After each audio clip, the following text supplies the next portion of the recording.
I introduce another Congresswoman whose constituents truly live on the climate front lines in New Mexico's 1st District. And they are so well represented by Representative Melanie Stansbury. Thank you for someone in the audience who spotted her and alerted me.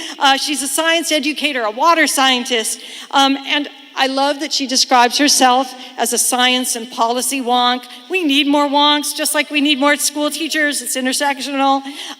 She has fought for people and planet as a state legislator and now fights for us and with us on our behalf in DC. Her voice has been and is going to continue to be absolutely crucial. Please welcome her with me.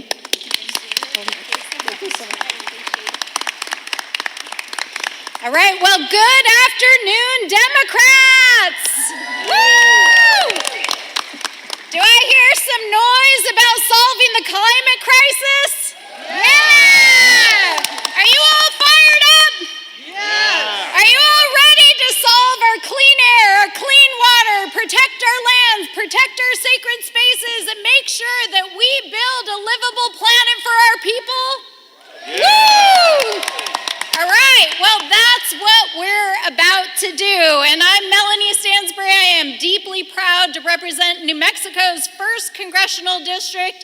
And some of you may know about our district because I took the seat that was held by our nation's very first Indigenous Cabinet Secretary, Deb Haaland, Secretary of Interior. But I have spent my own career working as a bona fide water nerd, working as a drought and water science professional, working as a science educator, a researcher. I worked in the Obama White House. I worked as a staffer, and now am deeply proud to represent my home community in Congress and be fighting to address our climate and water needs every single day.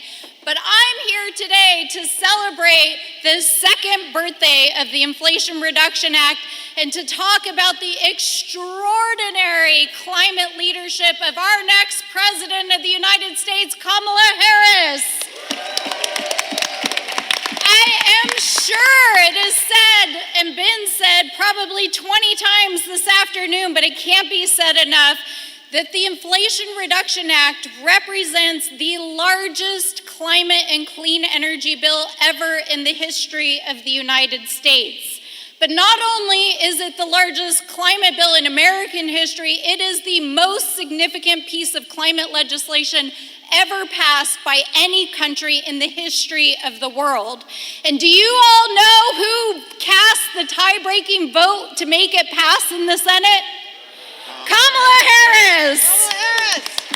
And if there is any question on her record as a climate leader, as an environmental justice leader, as somebody who's going to continue to propel us forward into our future, let me tell you, as a member of Congress, I have had a front row seat to her leadership. And I can tell you that the IRA and the climate policies of the Harris-Biden administration are delivering for New Mexico. We have the largest wind field in North America going in. We have the first solar panel manufacturers to come back to the United States since the passage of these bills.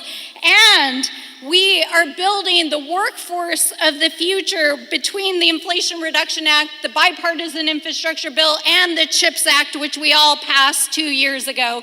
And you all know what'll happen if we reelect Donald Trump. He's gonna gut our international commitments to climate change. He's gonna gut the EPA. He's gonna gut the Department of the Interior.